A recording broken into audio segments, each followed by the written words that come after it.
What's up, Facebook and YouTube? So that's something we're trying new. We're broadcasting this live to YouTube because we practice what we preach, you guys. So today is wild because, as you can probably tell, I'm not in my little office anymore. And here's the secret sauce. There's another person in the room with me right now, which is exciting for me because I've been talking to my laptop for way too long just by myself. So whether that makes this a little more awkward or less awkward, I don't really know, but we will go ahead and get started. We're talking about how to up your Facebook game for your business. If you will, just go ahead and, drop your name in the comments, introduce yourself, ask questions throughout the class. I'm going to probably be way better at answering questions because there's going to be somebody like waving at me to check them. So let me share my screen and we will go ahead and get rolling. Always looks pretty trippy right there at the beginning. All right, let's view this bad boy. All right, so Facebook, we all love it. We all hate it. It's something that we have to do. It's a great tool for your marketing, advertising, and branding toolbox. And a lot of us use it on a personal level, but we neglect the business side. So today I'm going to talk about how to really just hit home with your business page on Facebook. So real quick, some topics that we're going to cover: content and brand. So these things go hand in hand. The content you create and put out on your page need to be reflective of your brand, and your brand should lead the content, right? So these things go hand in hand. We'll talk about what makes good content, what makes great content, and what content gets great engagement on Facebook.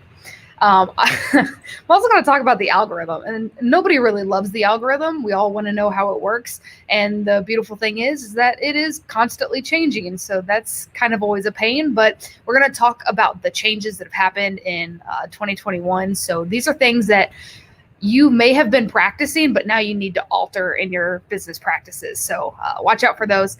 We're going to talk about what is working on Facebook and what's not working on Facebook. And so if it's not working, stop doing it, right? And then I'm also going to cover some tools to help you, like in your Facebook journey. A lot of times it's difficult to do it all by yourself. There's always some really great websites and platforms out there that can help you with the content. They can help you with the scheduling aspect. So I'm going to give you guys some tools to help with your Facebook game. All right, real quick, I want to talk about your brand. What is your brand? And this may seem like a really basic question that has nothing to do with Facebook. And you're right. Like, this is a question you should be asking yourself before you opened your business, before you sold that first thing. But branding is all about your personality and your voice, and not necessarily you, the person, but you, your business. And so asking yourself these questions is going to help you create content that matches your brand on Facebook. So if you are posting something to Facebook, maybe it's a picture or a video or just some text, before you hit that send button, ask yourself, is this the voice of my business? And if the answer is no, delete, right? Like, we don't want to build this amazing Facebook page that has nothing to do with our brand and it does not speak with our voice. A great example is that Square One has lots of people that manage our Facebook account. Now, individually, we all have lots of different voices. I don't mean like our physical voice, right? But I mean the way we type, our grammar, our punctuation, right? Like, we all have a little different cadence, right? When it comes to writing copy on Facebook or across any social media. So when we talk about voice, we mean the voice of Square One, the voice of the library, right? And so when we are all individually posting, we ask ourselves, okay, is this in Hannah's voice or is it in Square One's voice? Because that's the kicker on whether that content is going to be for our audience or not. And almost before you can ask yourself that question, you have to ask yourself, do I even know the voice of my business? And if you don't, that's fine. You just need to sit down with like a blank sheet of paper and really think about who your customer is and what they care about in your business, and what their the demographic looks like for them. So ask yourself, do I even know my personality when it comes to my business? Do I know my voice? What is my brand? And asking yourself these questions will help you create this content. Now, if you're already stuck, you're like, oh my God, Hannah, you're talking about voice and I don't know the voice of my business. That's okay. We at Square One would love to talk through your brand. So make sure to reach out to us. We can schedule a one-on-one and we can talk about your brand as it pertains to social media. You're also going to want to ask yourself, are my customers even on this platform? And now we're talking specifically about Facebook. If your customers are like only on Facebook like once a week or once a month, like you're spending a bunch of time on Facebook for your customers not to even see your content. So ask yourself that question as well. And then also you want to ask yourself, is this content that I'm about to post getting me a step closer to my mission or to my goal? And is this true to me and my brand? Now, you're probably saying, why would I post something that's not true to me? I don't know. Like, people do it all the time. They see something and they share something, but that may not have any crossover with their business. So it's why it's great to have a personal Facebook account and then your business account as well. Keep those two things separate and really make your business your business. Keep your personal stuff personal. All right. Nobody likes to hear this, but I feel the need, I have to say it. Social media is not about you. It's about your customer, right? Social media is not this huge vanity project where you're just boasting and bragging all over social media like, oh, we've accomplished this and we're so awesome and we're the best company in the entire world. You do want to balance that confidence with being humble, right?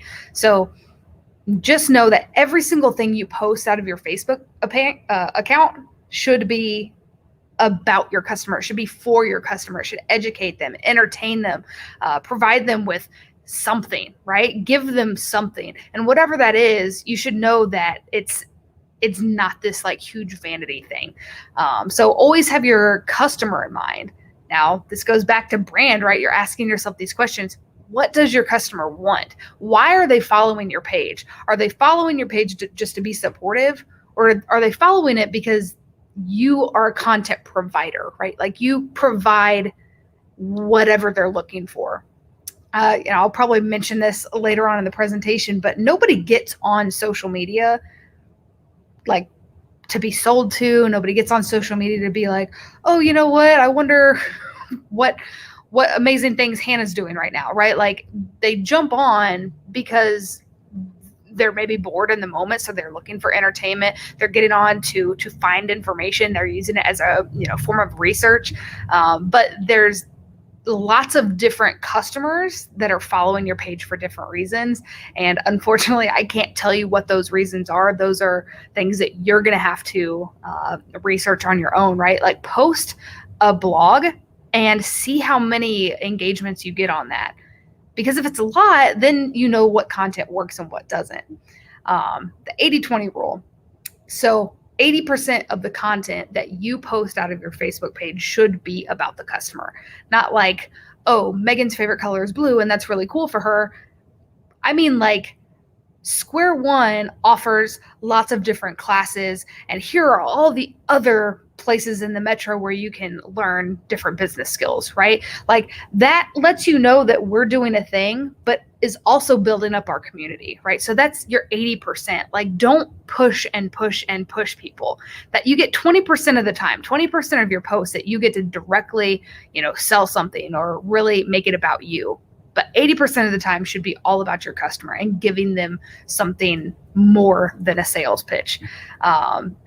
Great. If you're like a 5-time-a-week poster, maybe a 3-time-a-week poster, just really consider the fact that if you wouldn't sell to somebody over and over and over again, like in person. If you're having a conversation with somebody and you just kept talking about yourself constantly, like that's really rude, right? So we should always be asking questions of our customer and giving them information and providing them with something. So the 80-20 rule, lots of people are like, I don't even know what to post if it's not directly about my business.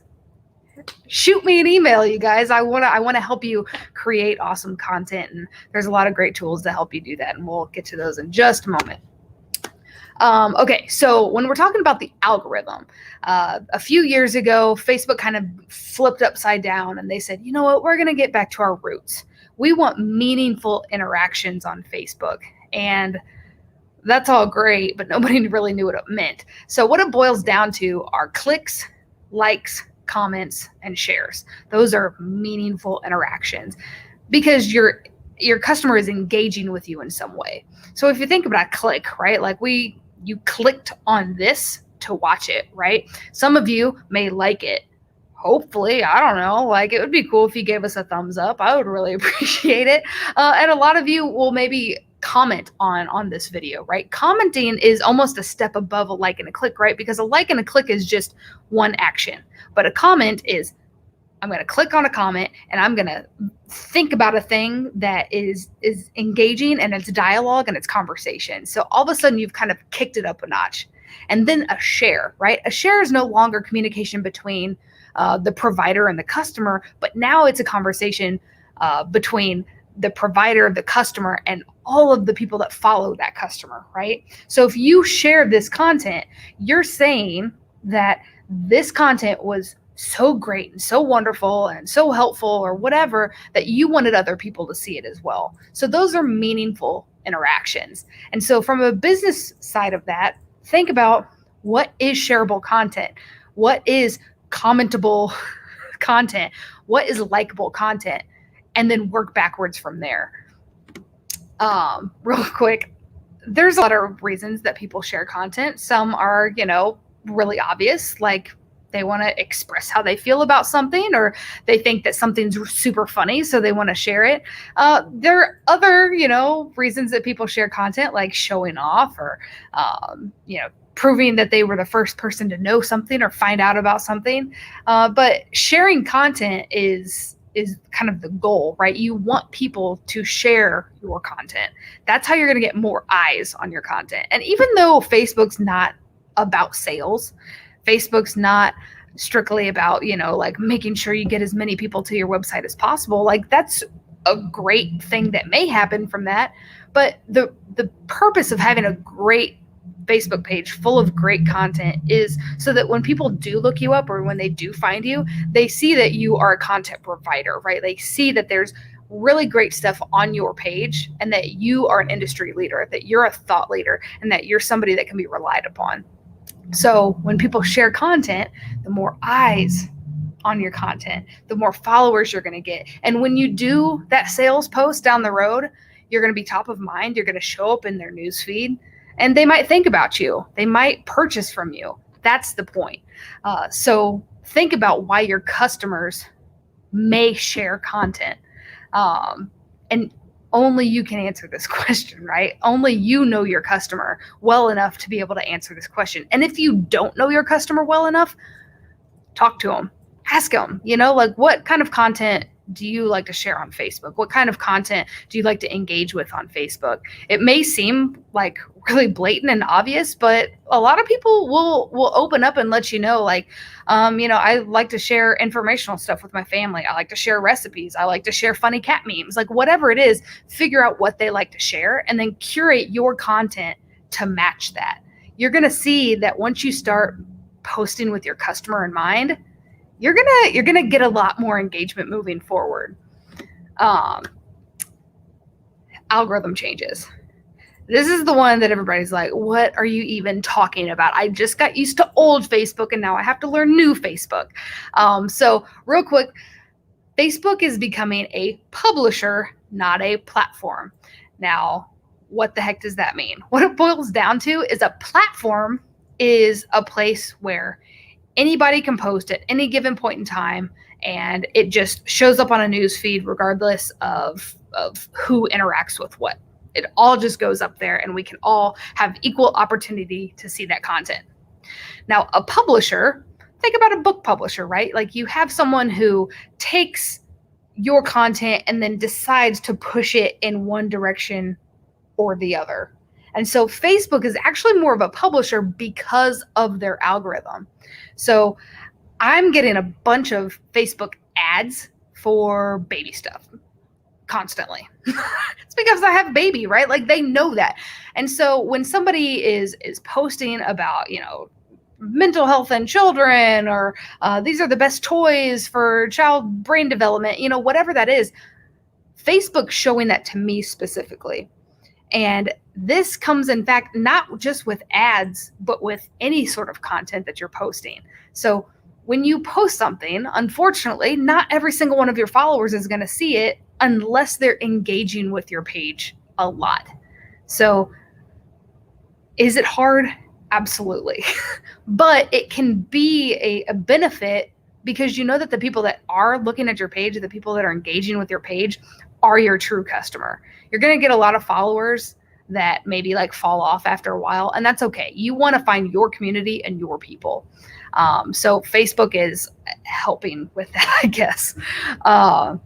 Another thing that I used to talk about in my previous classes about a year ago when we were talking Facebook is that I'm like, you know what? Comments are great because they're triggering dialogue. They're really great about like interaction and communication with other people, which is what Facebook is all about, right? Like we want to have those interactions with other people. It is called social media. We're meant to be social on it. But I used to tell you guys, like, it didn't matter what you commented as long as you commented something, right? It could just be a smiley face. Well, no longer. They have decided that that was too easy. It was like the back door that people were using too often.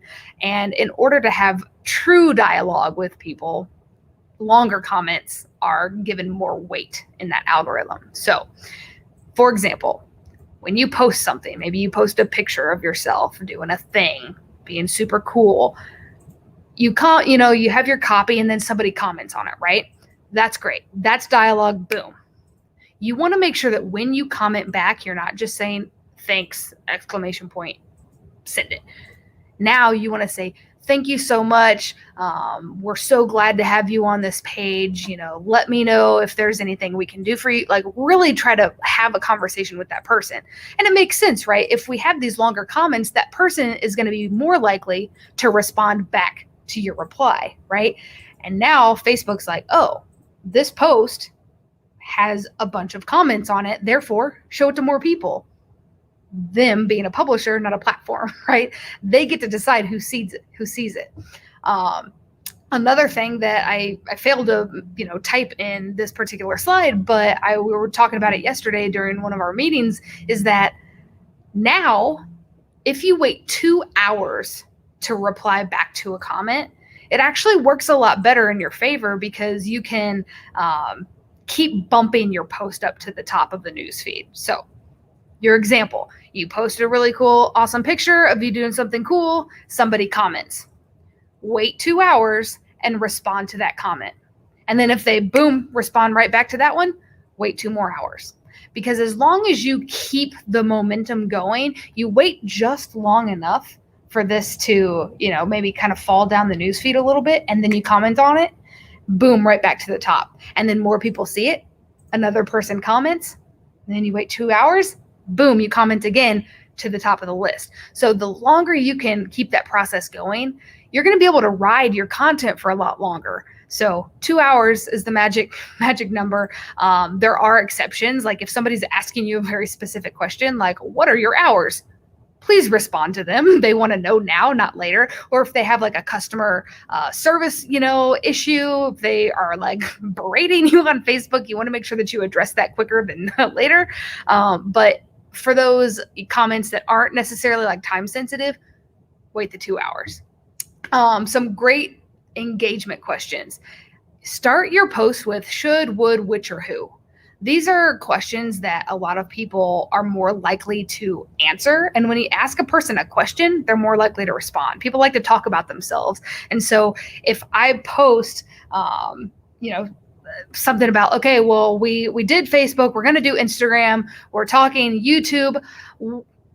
Which other social media platform do you want me to cover, right? People are like, oh, well, I really want to talk about Twitter. I really want to talk about TikTok. Lord help me with the TikTok, you guys. Like, I need to watch my mouth.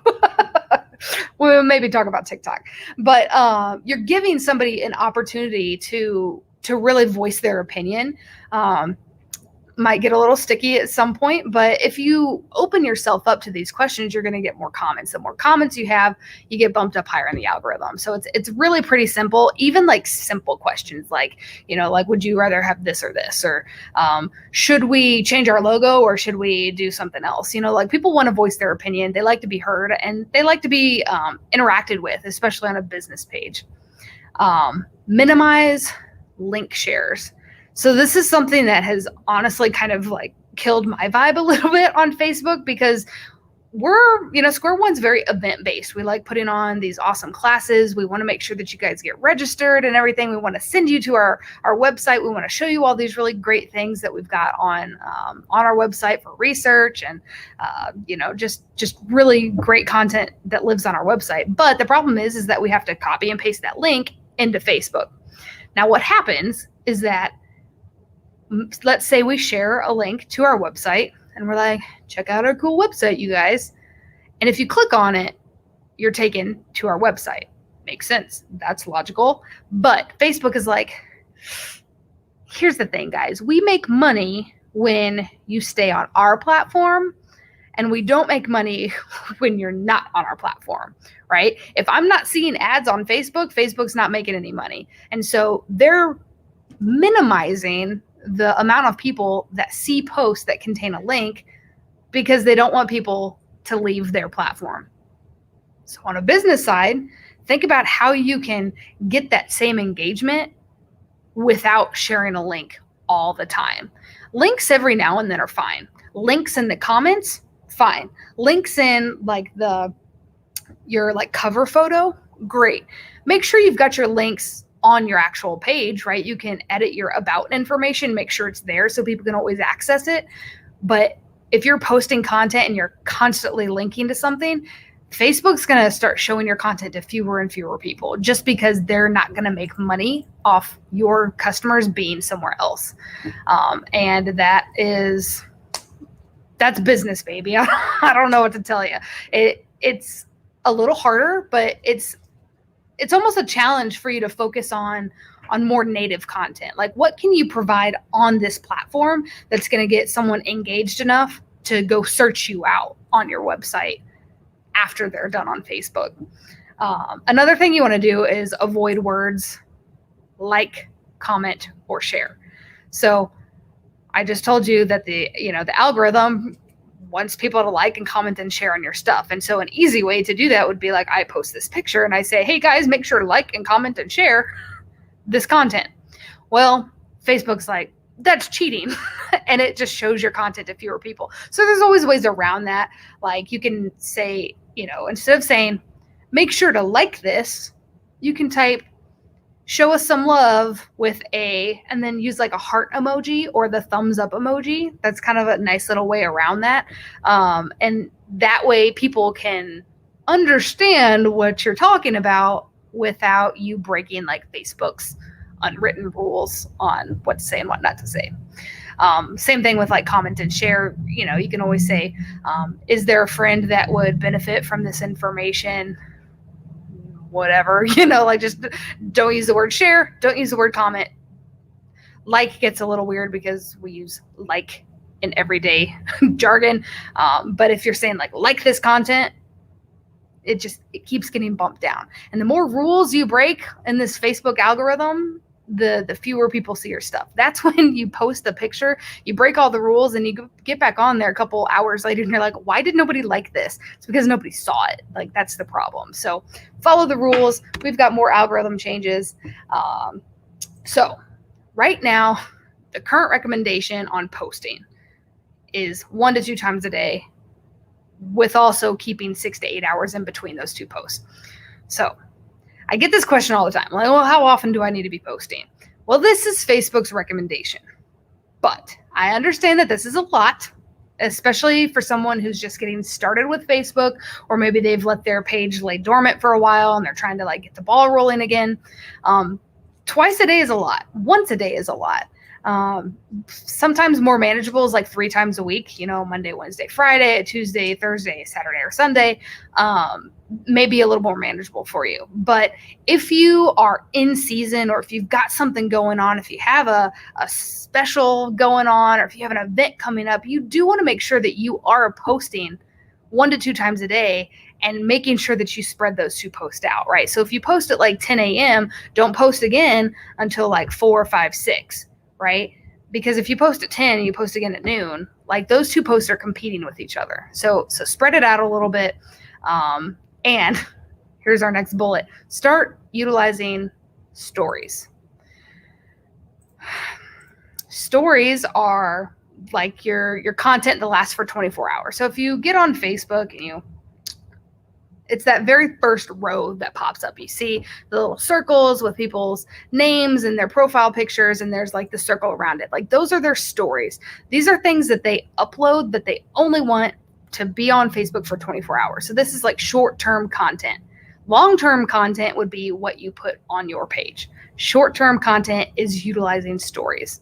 Now, if you start utilizing stories, you want to make sure that you're at least doing it every day, multiple times a day. And again, you want to make sure that you space that out throughout the day. So stories are great for like behind the scenes content or how-to stuff, or if you have a funny story to tell, lots of stuff that you wouldn't necessarily want to live long-term on your page, but you still think that it's good, great, funny content, educational, whatever. If it's informative in some way, if you think that your customer will like it, go for it.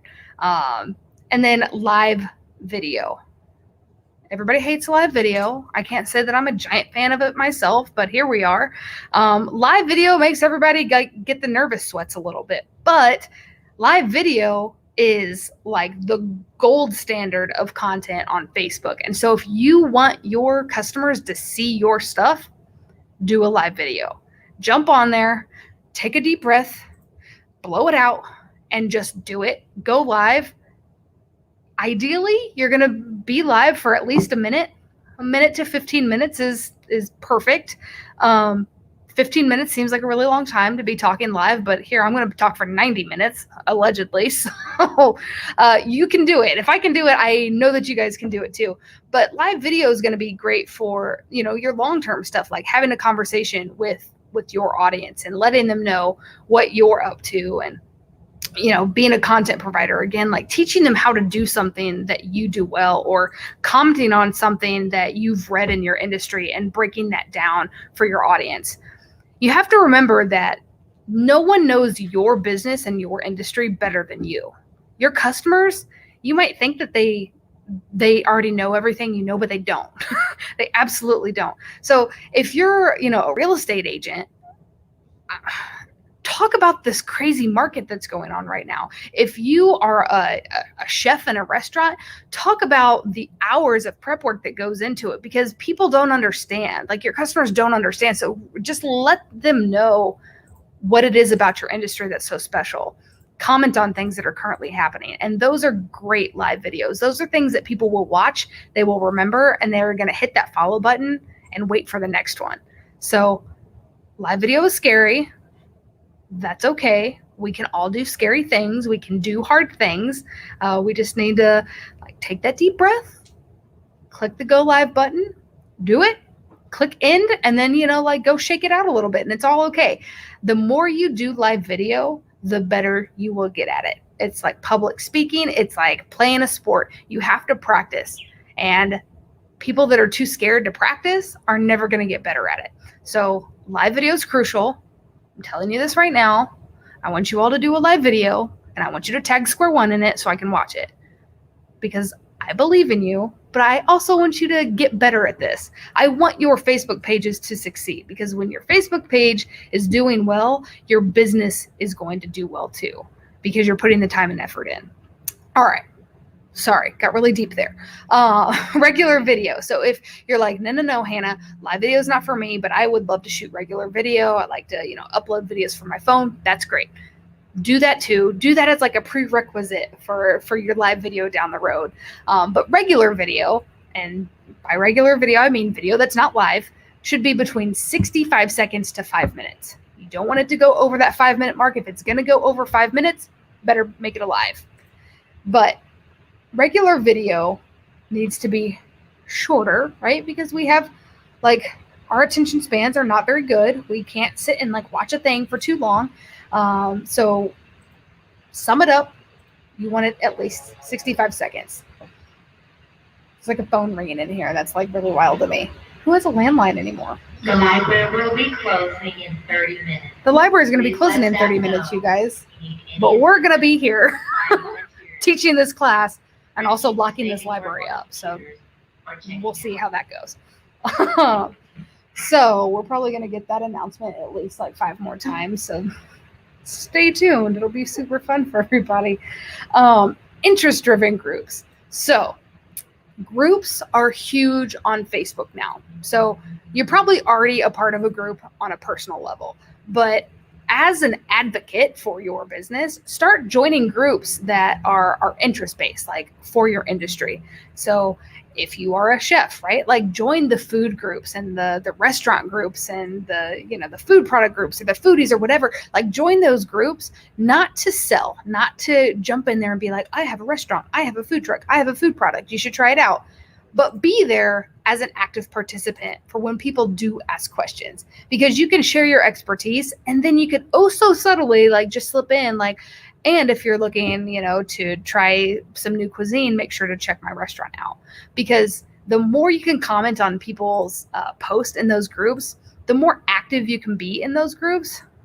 Facebook's going to reward you for that as well. And these are more one-on-one connections, which is kind of what Facebook is headed toward anyway. They want you to have more meaningful interactions with specific people, and groups are a great way to do that. Another thing that we have to start implementing are hashtags. Yes, you're in the right class. This is not an Instagram class, this is the Facebook class. And yes, hashtags are good to work on Facebook now. If you watched this class a year ago, I'd be like, don't be dumb. Don't use hashtags on Facebook. They don't work. They do now. People are using hashtags on Facebook. So I'm eating my words. I'm going with the changes. And the algorithm says, yes, start using hashtags. Now, this isn't specific for Facebook, but I'll tell you a really quick story. I posted a very cute picture of my baby on Instagram the other day. And I don't have a lot of followers on Instagram, just to be honest. And any given length, I usually get about 30, 40 likes on a picture on Instagram. But this particular time, I used like 15 hashtags in the post. And I had 300 likes on that picture, which is just proof that hashtags work. They work on Instagram, they work on Twitter, they work on Facebook. Make sure that you're using them. And there's a great website. It's called like best-hashtag.com. And if you use that website, if you just type in Google like best hashtags for whatever your industry is, question. I got the question thing. How many hashtags per post? So, if you are posting from Instagram to Facebook, if you're using both of them, 30 is the limit on Instagram. If you're on Facebook, you can do more than that. 30 seems like a lot, but I would use at least 5. If hashtags are new for you, just start out with a couple and you can continue to add to those. But I would say really don't go over 30. 30 is like a perfect amount. It seems like a lot, but you want to make sure that you're reaching as many people as you possibly can. So best hashtags for whatever your industry is, whatever the content is about, whatever, the theme of the post is, and copy and paste that and put it right into Facebook. So whatever those hashtags look like, you don't need to make them up. They're already out there for you. So use hashtags. All right. What makes a good photo? Well, lots of things make good photos, but we want to make sure that we're taking great photos when it comes to Facebook. Angle is really important. color is really important. The contrast on these photos are really important.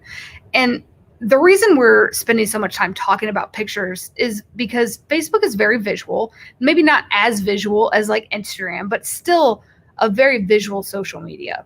And we scroll really fast. Now, most people are accessing Facebook on their mobile device and they're scrolling just at the speed of light, right? Like it takes something really, really eye-catching for them to stop and look at it. And so as a business owner, whatever you're taking a picture of, make sure that the angle's right, the color's right, and there's good contrast in that picture. So we're going to go over some examples real quick. All right, so took these two pictures after I went to the farmer's market. One's clearly better than the other. I have my opinion. I'm sure you guys have your opinion as well. But, you know, if you're watching, if you have an opinion, drop it in the comments, which one you think is better. Like juggle a little bit. So we've got some beautiful blackberries, some apples, some red peppers, some sweet potatoes, some fresh flowers, a spaghetti squash. But when you're looking at these two, we're talking angle, right? Like this is a matter of angle. Which angle is better? I particularly like the one on the right better. It's because the angle's like closer. The other one looks, you know, it's kind of like this bird's eye view, but it looks like it's a sideways picture, right? It looks like you have to like tilt your head to see it correctly. So if you're taking lots of pictures of your product, make sure that you're playing around with different angles. I know you're taking your pictures with your phone, just move your body a little bit, you know, like it's super easy to take a picture from multiple angles and then look at them and pick the best one. If you were to look at this, you would say the close-up one's a little better. I like the one on the right. Like, let's go ahead and post this one. It just makes sense. So yeah, I've got some people saying, yes, the close-up picture is better. I agree. All right. Love a good hot dog. It is called Facebook for a reason, you guys. Put your face on it every now and then. Love a picture of a close-up hot dog. Now, I would argue that maybe the contrast isn't as great in the picture on the left. You know, it's maybe a little darker. You can't see it as well. It's fine, but we could almost use a little editing on it. And I mean, compared to the picture on the right, which is definitely going to get somebody to stop scrolling, which is what we're after, right? Like if you're selling a hot dog, like, yeah, sure, we can take a beautiful picture of a hot dog. But if you're selling your brand, and if your brand is goofy and like over the top a little bit, the picture on the right is the one that's going to be the best for your social media page. I know the guy is really the best. This was actually a contest that we did at Global Entrepreneurship Week a couple years ago. And we just gave everybody hot dogs and we're like, take a picture of it, tag us in it. And we got all these pictures of random people doing crazy things with hot dogs. And this guy was clearly the winner. I mean, it's just the best picture I've ever seen. So if I sold hot dogs, I'd be posting this picture out of my Facebook page. All right. Trigger warning. This is gross. Probably should have told you beforehand. Don't worry. I won't spend too much time on this particular slide. But we can see that when we're talking food photography, some pictures are better than the others. We're talking color. Where is the color better in these two? We already know. It's the one on the right. The tacos make me very hungry. The beautiful blue plate, the really fresh looking ingredients in the tacos. You can really see all the texture. It's really great. The other picture looks like worms or human intestines, and that's just the truth. And it is uncooked sausage. I can appreciate the fact that sausage is not an easy thing to make. However, when we're talking angle, when we're talking color, when we're talking contrast, this was not the picture to post on social media. Cook the damn sausage before you post it.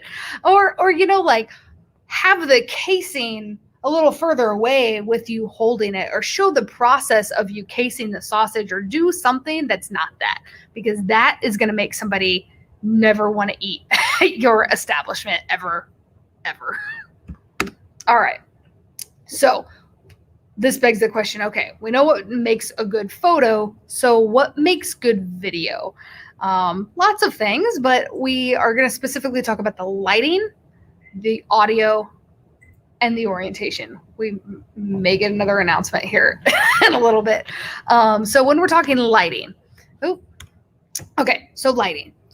As you can tell right now, my lighting could probably be a little better, but I've got a giant window in front of me and a clear wall behind me. Now, Modeling 101, you want to keep the light behind the camera. So wherever you're taking a picture, whether it's on your phone, make sure that the main light source is behind the camera. If you're taking a selfie, you want to make sure that you're facing the light. That makes sense, right? We want to see all of your beautiful face. So if I were to turn, let me just see what happens. I'm going to turn around this way. Do I turn into a silhouette? A little bit, right? Like I become a little darker, and that's a problem, right? Because now the light source is in front of the camera and I'm harder to see. So when I turn this way, back a normal way, you can see me better. So that's the importance of lighting. Audio. Audio is probably more important than lighting because people will forgive you for bad video. They'll forgive you for bad lighting. They'll forgive you for making them dizzy by swirling using a camera. But it's really hard to forgive somebody for bad audio. If this video was constantly like cracking in the back, or there was, like a giant announcement coming over the intercom all the time, that's a lot harder for people to get over. And it's more easy for people to just like exit out and not listen to the video at all. So audio is really important. Some things you can do with the audio problem is make sure that you're in a room where you can control the audio. We'll make sure for next time, I don't know, to be able to make sure that we can control our surroundings, but make sure that you can be in a room like by yourself. You can, shut the door. Another great thing that people use are these little like lav mics. Love a good lav mic. That way you can speak directly into it and plug it into your phone, plug it into your laptop. That works out really well as well. Orientation. So this is how we mostly interact with our cell phones, which is really great. This is how we call and text and scroll. But orientation-wise, when you're shooting video, turn it this way. This way is going to give you more options for filling up the entire screen when it comes to a mobile device or a laptop or an iPad or whatever, wherever people are watching videos. If you're watching a YouTube video, think about what the screen looks like.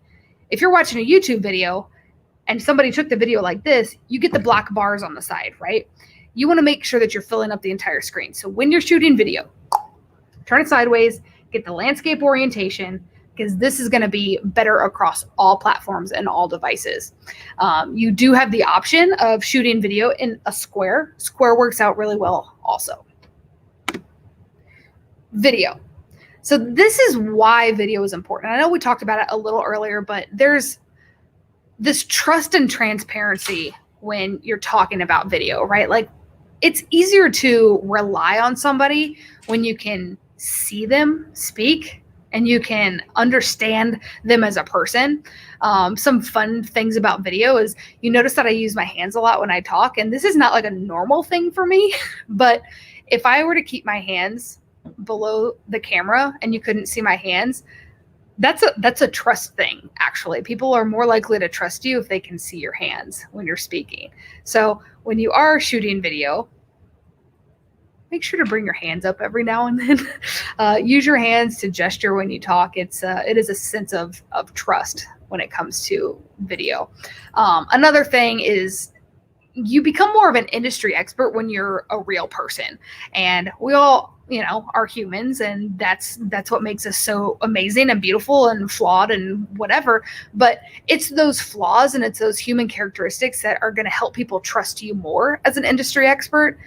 You're going to stumble over your words. Things are going to happen. Your kid's going to bust in the room when you're doing a video. Like all of these things are going to happen, and it makes you more of a person. It makes you more relatable, and it makes you easier to approach as a customer, right? Like, oh, this is a normal person. This is not somebody who's like too high up or too professional for me to engage with. It makes you a real person, and being real on social media is the best thing that you can do. All right. So there is a solution for the audio problem, which is that most people are watching videos with the sound off. 85%, in fact, and probably getting higher. So there is a solution for this problem because, if you're going to spend all this time and effort into, here comes another announcement, if you're going to spend a bunch of time on your videos, you want to make sure that people are hearing it and listening to it. So there are options. The first one is just asking them, watch this with the sound on. I've got really important things to say. So when you upload your video, you've got the copy of the text, right? You just say, sound on, I've got some really great information to share. And then it lets your audience know, like, oh, this is something that I need to watch with sound on. Great. Easy. Ask them. Another thing that is becoming more popular because it's a great solution is subtitles. So Facebook is really great because when you upload a video, it gives you the option to auto-generate subtitles. So you don't have to do the hard work. Awesome. So when you do that, when you're uploading your video and ask, do you want to subtitle this? Click on the yes, it'll auto-generate your subtitles. Now the thing is you've got the option to go through and edit those because sometimes it doesn't get it exactly right. And in order to be, the most inclusive as we can be on social media, adding subtitles is awesome. Because not just for hard of hearing people, but for people who are in public or maybe they're on their phone when they're not supposed to be, but they still want to get the good content, subtitles are a great option. Another solution for the audio problem is to not use sound at all. And that's just to say, maybe you have like a visual, you scan an event or you've got something, just very visual that doesn't need any audio. And you can say everything you need to say in the copy of the post. So you've got the option to not use sound at all. And your fourth option, which is the hardest option, is to make the video so freaking engaging and attention grabbing in the first 3 seconds that people can't help themselves but to click on it and listen to it. Now that's the hardest one, right? Because that means that you are competing with every other piece of content out there, that this video is more important than me to keep scrolling or to watch something else. So if you're really great at video and you're really great at grabbing someone's attention in 3 seconds, go for it. But if you're not, or if you're just getting started with video, you might want to try some of these other options. And when we're talking video or really posting on social media across Facebook, you don't want to forget your call to action. And so what I mean by that is at the end of this video, my call to action is going to be make sure to fill out a survey, make sure to reach out for a one-on-one, tune into our next class, right? Like you've got multiple call to actions. And so when you're doing a video, think about what you want your customer to do next. Is it you want them to, comment on something? Do you want them to register for something? You want them to reach out and ask a question? What do you want them to do? Because you have to ask them. You have to tell them what you want them to do. Because if you just leave the video by saying like, bye, thanks for watching, and then you sign off, they're like, great. And they keep scrolling and they go about their lives. But if you give them the option to move forward in this process, they will comment, they will share, they will go to your website, they will register for the event. You just have to ask them to do so. So don't forget your call to action. Write it down if you need to. And the importance of being human again. So when we're talking video, something that you can do, I hate telling people to smile. I'm like, you don't have to smile if you don't feel like smiling. But in the case of video, especially social video, it is important that you have that smile on your face and you look approachable and kind and excited to be there. Because, would you guys like to watch this video if I was like, social media video is really important. And the reason it's really important is because we build trust and transparency with everybody. Like, what is wrong with you? Are you depressed? Like, maybe. So just be nice and friendly and open when you're talking to your audience. This is another one that I'm really bad at. I'm staring at my screen when I should be staring at the eye of the camera, right? Making eye contact is one of the most intimate things you can do with a virtual audience. And it's looking directly to them and speaking directly to them because it makes you feel like we are having a conversation. It's a thing I'm getting better at. So when we make eye contact, there again is that sense of trust there, right? Like we're in this together, and I'm telling you this information. So make sure that when you're, using your phone, you're not looking at you, you're not looking at your reflection, but you're looking at the eye of that camera.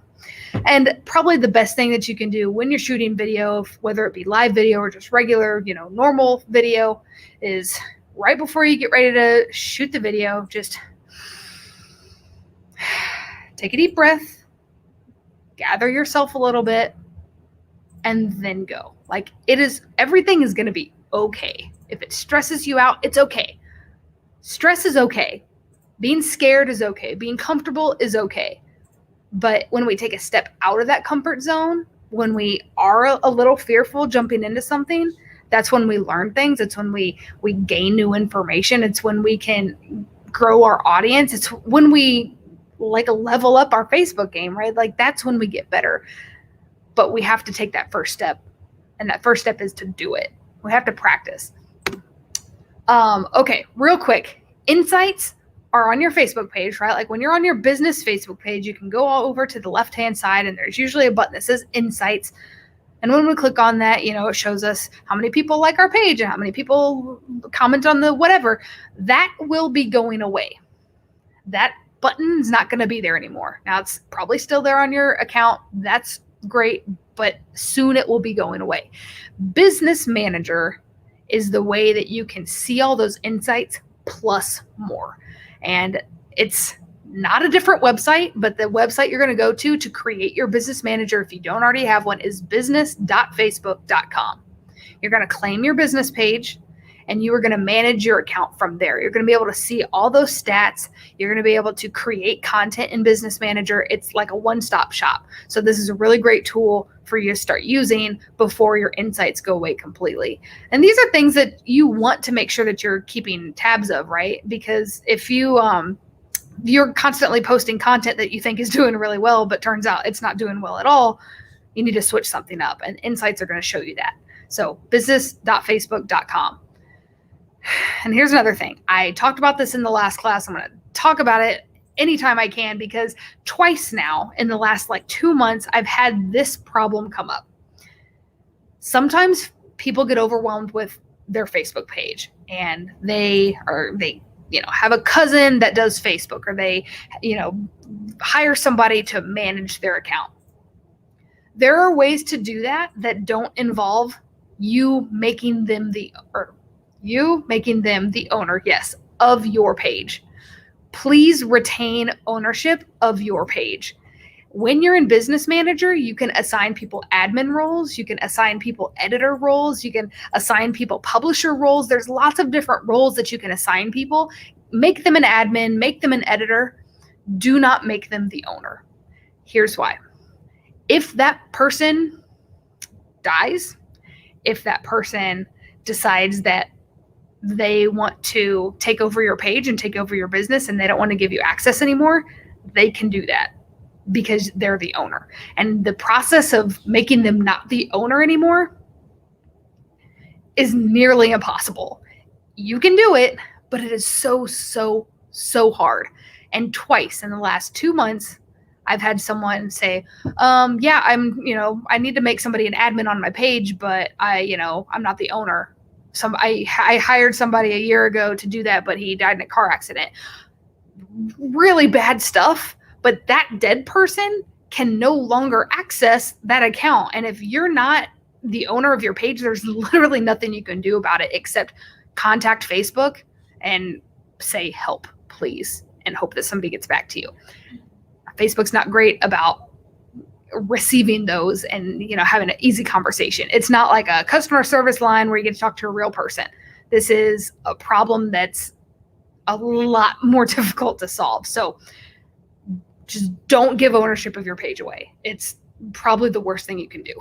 And if you have already given it away, get it back from the person and just say, hey, can you make me my page manager again, my page owner again, and I will make sure that I make you an admin or I make you an editor.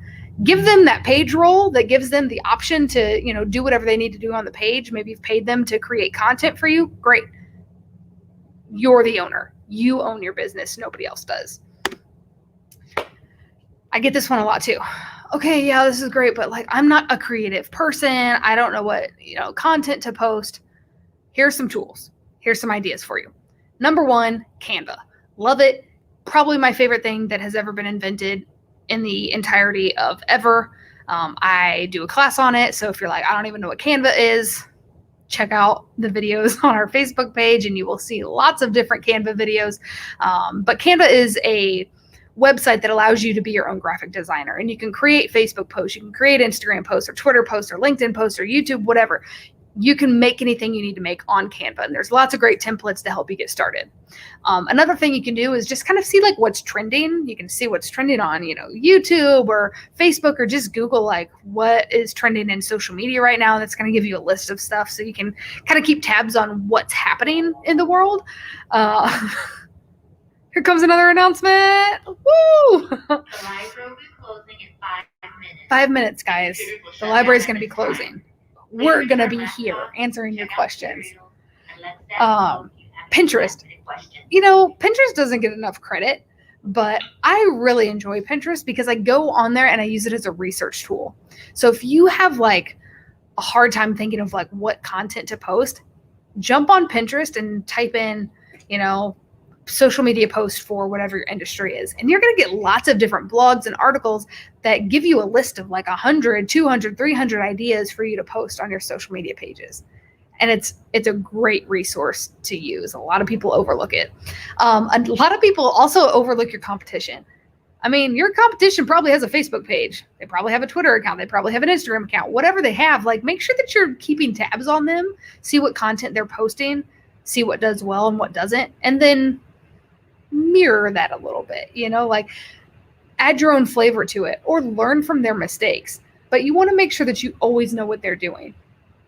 And then the best thing you can do on social media, maybe you're not creative, maybe you like really just can't touch any of this other stuff, but the best thing you can do is just share what your expertise is. Like share your information, share your passion, share your story. Like, why did you start doing this in the first place?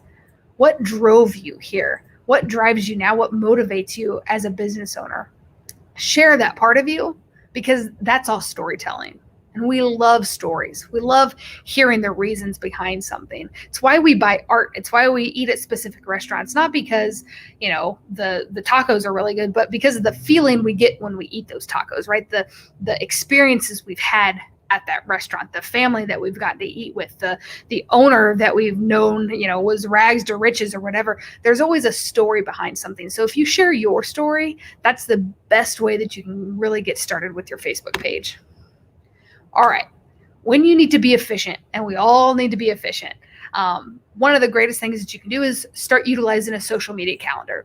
Now, I'm a pen and paper type of gal, but a lot of people like to use digital social media calendar. So whether you want to jump on an Excel document or, a Google document or whatever, have an idea of what you're going to post when. And so you can have something as simple as like Monday, Wednesday, Friday. Monday, I'm doing motivational quotes. Wednesday, I'm sharing something, personal in my personal life. And then Friday, I'm going to do something like business related, whatever. But just have an idea of what you're going to post. Keep track of those holidays. Keep track of the things that you don't want to miss out on later, right? Just keep a calendar. You can use scheduling apps for this as well. There's lots of different schedulers out there. If you're just getting started with Facebook and jumping into your business page on Facebook, Facebook has a way to schedule post. Check out Business Manager. You can do it in there. So that way you can sit down on a Monday and schedule out the next week of content or the next month of content. And that way you don't have to be constantly on Facebook, because it can be a waste of time, right? If you get on Facebook and you post a thing, but then you like scroll for the next 20 minutes, that's 20 minutes that you lost, right? So if you can sit down and schedule a lot of content out, you're going to save a lot of time. Always be stockpiling like photos and videos.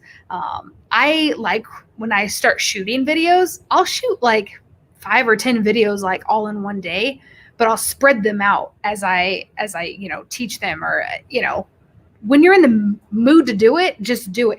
Constantly be taking pictures. Ask your customers if you can take their picture. When people tag you and stuff, make sure that you're sharing that as well. But you never know when you're going to need that photo or you're going to need that video for social media. Again, pay attention to what's trending.